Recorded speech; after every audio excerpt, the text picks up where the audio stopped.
Hey everybody, welcome back to Chris's Trains and Things. Today we're going to be doing some work on the upper level reversing loop and thought I'd include all of you in on this. So I actually started this project the other day and was working on it and realized I have not been filming this, and I should be. So we're going to kind of catch up to where I am in the project. I'm going to talk about where it's going to be, kind of what my vision is, to collect some of your feedback, and then we'll go through kind of the building process and where I'm at.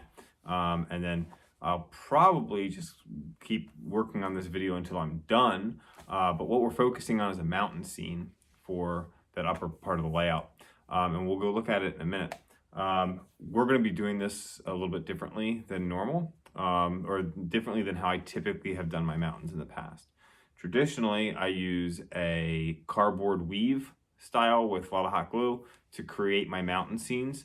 I then use plaster cloth, some ScultaMold, and then a lot of my mountains have really sharp cliffs, and so I've done latex molds that I've created my rocks and things like that. And there's an older video on my channel that kind of goes through that process. It's very similar to the same process that Eric Siegel uses, that he's detailed very well on his channel. So what we're going to be using for this mountain is I'm actually going to be using 2-inch like insulation foam that you can pick up like a 4x8 sheet of at a local hardware store, cut up to make the mountain side. And I'll talk about that when we go up and kind of look at where we're at within that process. And then I'm going to be using plaster cloth over the top. We'll ScultaMold it, and then we're going to be using the super trees that I got in my recent order from Scenic Express to cover most of that with trees. A lot of the trees that I have in my layout right now, it's pretty sparse. And I'm going for something that looks a lot more covered and as though it kind of goes off into the distance. So it doesn't help to just be looking at me. Let's go check out where this is going to go, and then I can show you the progress on where I'm at so far, and then we'll just keep working on it. Let's check it out. All right, everybody. So right here, this is where it's going to go. So this is the back part of that upper reversing loop, comes along the spine, loops back around, goes over the bridge, it goes over the yard, kind of in the foreground over there. And the problem with this part of the layout is my backdrop stops here, and it's just open to my train displays and some workout equipment. So what I want to do is finish this off. I'm going to create a mountain that's going to go from like here all the way to this backdrop, and I'm thinking about 15 inches or so high, and it'll kind of slope backwards a little bit, and that'll allow us to view from over there and get more of a natural backdrop than just the wall behind us. So the first thing that I need to do is figure out a platform that the mountain can sit on. I'm actually this is going to be the first mountain that I'm going to build that isn't on the layout already. I'm actually going to build it in my workshop upstairs, and then bring it back down here. And to do that, I need to create a plywood base that follows the track pattern here, and then obviously follows this back area. I've got a wall here and the end of the layout that I can then take upstairs to my wood shop, do all the foam work up there where I can make a mess and not have it be a problem, build it, and then bring it down and set it on the layout, and then scenic in around it to blend it in. So the first step is cutting plywood, measuring and cutting plywood, and then we're going to cut the foam. So that's the first part that I need to do. And so let's go check out where I'm at. All right, so here's our progress so far. As I said, I'd already kind of gotten started on this project. So what I've done, if I turn this around a little bit, and I come underneath, you'll be able to see the plywood platform that I cut out, and then how I've done the foam. I've got this 2-inch foam insulation, and I've cut it out on the front, and I'll put some pictures on of this process. I did take some photos while I was working on it. I've cut that out in a pattern, and what I did was, to make this work, is I created, if I come back behind me here, I created a kind of a master here. I created a master out of just a piece of scrap plywood, and that I laid on top of the plywood. I drew it out, and then I used my bandsaw to cut this out. Obviously, you can just use a jigsaw or a handsaw if that's what you have. Then I kind of tapered it down on one side and the other. And then you could just put the plaster cloth over the top. I ended up coming over with a wire brush wheel and hit it really hard, and that kind of smoothed it out and blended everything together. Probably unnecessary with the plaster cloth method that I also went with. So then I add the plaster cloth, and what I'm going to do next is do some ScultaMold to thicken up and be able to contour this a little bit more naturally. And then we're going to hit it with some paint, some more earthy tones, and then we'll be able to start applying some ground foam and then trees as well. So this is where we're at so far. This is a total of 20 pieces of foam. What I did was I numbered them. You'll see that in the pictures as well. And so let's go ahead and add some ScultaMold. To do the ScultaMold, I just have a bowl here that I had about years ago with Amazon for really cheap, and then I grabbed this bag, 3-pound bag of ScultaMold, and then I have a box here also. There's not much left. Typically what I do to mix this up is I have like a tongue depressor that I use. And I don't have that today because I must be all out. I haven't actually done any work with ScultaMold in a while on my layout, so I wasn't really paying attention to if I had any more left. So we're gonna make do today with a paint stirrer. And the way you mix this is it's a mix of 2 to 1. So I believe it's 2 parts ScultaMold to 1 part water. And I pretty much just, you know, you kind of learn what the consistency is that you can work with this stuff. It is really dusty and powdery. I'm doing this outside. Wherever you do it and mix it up, I recommend not doing it like by your trains. You can probably see all that white dust coming out. You know, on my watch, you can already see it starting to settle down. So it's really, really dusty. So then I just take some water, mix it in. If you put too much water in, you just add more ScultaMold. If you didn't add enough water, just add a little bit more. It's really not difficult at all to do. And then what I would do is take the thick tongue depressor, or big popsicle stick, if you will, and I would use that to kind of putty this onto my work surface. I just got like a big pack of those from Amazon, and that's what I would use, and just kind of toss them when I was done. I don't have that today. I'm going to use this. I also have a spackle plastic putty knife that I'm going to use too. And so we just mix this up really, really well until it's the consistency that we want it. You'll see it's kind of chunky, but as you continue to work it, it'll smooth out, and then you can smooth it down onto your work surface. So let's go ahead and spin around here. What I've done is I put a piece of scrap plywood down here so that I can work this all the way down to the base. What I'm going to do is I'm just going to apply this on here like this and spread it out. I wear gloves when I do this just because this stuff will dry, it'll get pasty white. And if you're doing a lot of these coats, you might be grabbing some other things, going in and out of rooms, and so instead of washing my hands 1,000 times. Because what I'll also do is I get it into a spot where I want it, I can take my hands, once it starts to dry, it'll, you know, in a couple minutes it'll start dry up, and I'll just kind of come over it like this to smooth out that texture a little bit more.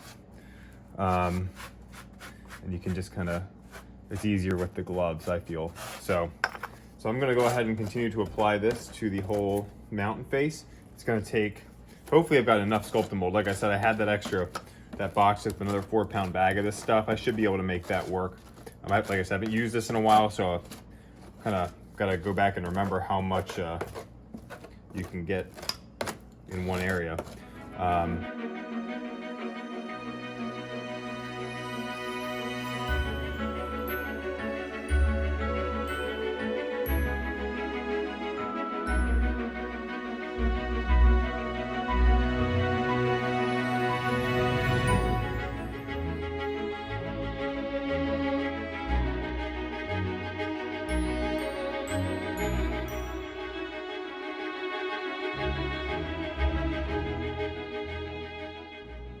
right, so I've got the whole thing coated now.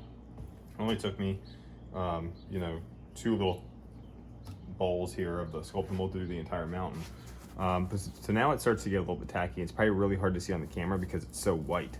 But I just kind of come around like this and I can smooth out some of these areas, and I don't know if that's showing up on camera. Another thing you can do is if it starts to tack up too much, you can dip your fingers in some water and then smooth it back out again.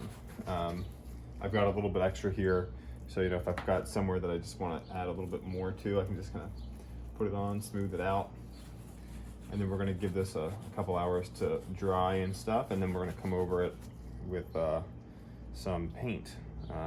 Usually I do the brown, just like a latex wall paint, you know, in a flat color is typically what I do, and then while it's drying I'll actually come over and put some ground foam on as well. I'm not sure if that's the approach I'm going to take with this or not. I might do a coat of just like a spray camo brown, and then come back with a green color also, and then the ground foam too. We'll just have to wait and see how I feel. The nice thing about when you're painting these, if you mess it up the first time, you just repaint it, you know, and it's going to get covered in ground foam anyway, so the paint's really just to pull out any colors if you have a little hole in your ground foam or something like that. So anyway, this is great. We're going to give it some time to, I'm going to continue to smooth it out. We'll give it a couple hours to dry up, and then we'll come back to the paint. All right, everyone, so I've sprayed some of the camo brown on here. You'll notice I left some parts white. What I've decided is because of the slope on this hill, it would not look very real if I didn't have any sort of exposed stone from, you know, the ground being eroded away. So I currently have some rock mold finishing up in the basement. So the foam is setting on that, and I'll pull that off here in a minute, and then we're going to we'll cut it up, and we're going to put that rock mold pieces in and around here. And so I left that white just so I could kind of get an idea of where I want those to be. It's not going to cover the whole thing. We'll have pieces here and there. And what I'm going to do is actually cut, I have a shop knife out here in the garage. I'm going to cut some of these, the Sculpting Mold and Plaster Cloth away, and then we'll set the stone molds in, and then I'm going to use more Sculpting Mold to kind of hold it all in place. And I'm going to use some hot glue as well. So that's the plan. So rock mold's going to finish up, and then I'll bring it out here and we'll start cutting it up and putting it in place. Here is this rock mold. So right now it's still pliable. So what we're going to do is I'm just going to cut it and kind of put the pieces in where I feel like they would fit the best.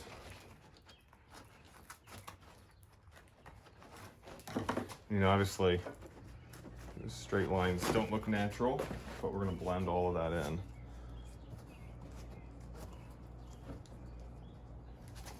I'm kind of moving a little faster just because I am kind of working against the clock. Because this, come on.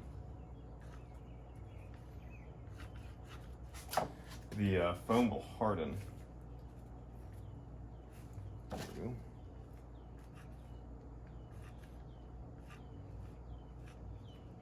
And then it'll become really, really brittle. So it's harder to cut or even tear.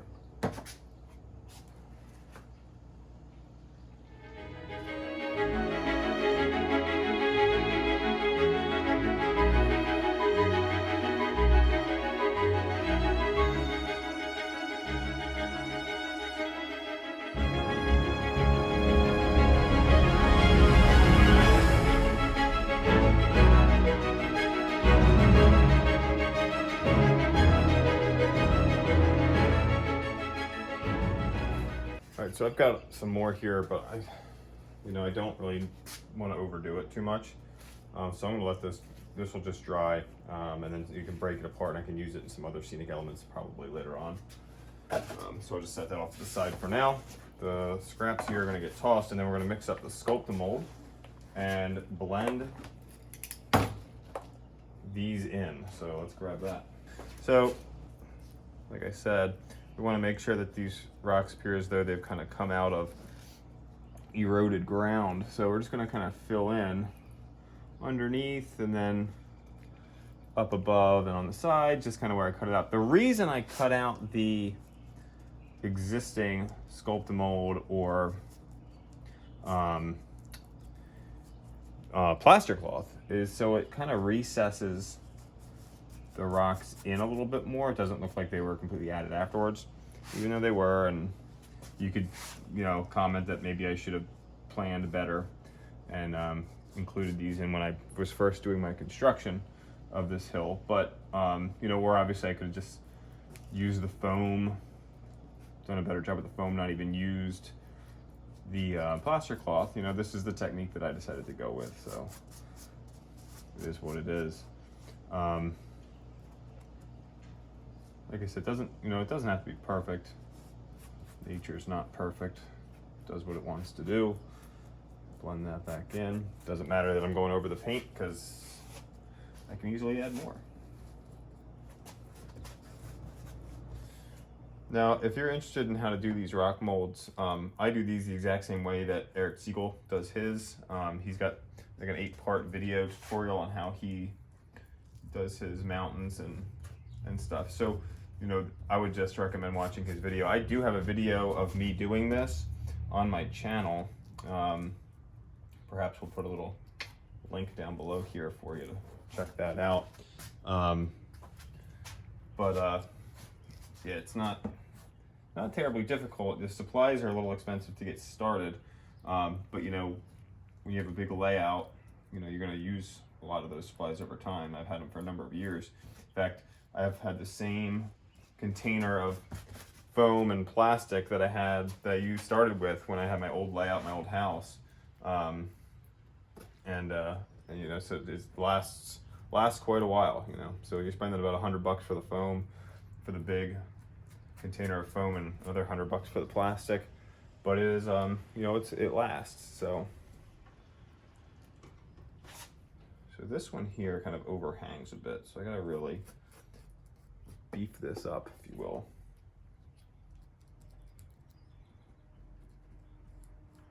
All right, so I've got these all set up inside here now. So we'll let that ScultaMold dry, and then we'll come back and we'll start working on the rocks, because we'll have to obviously paint the rocks now. And so, you know, in that video that I show of how I've done this before, you know, I kind of outline all this, but we're gonna go over this with like an artist, like gesso, like a thick white paint. And then we'll come over it with some different washes and things like that to get the color out, some black powder paint, things like that. I'm not going to show that on this video, but the next time we come back, we should have some rocks that look like rocks and some more brown, and then we can begin the ground cover and trees.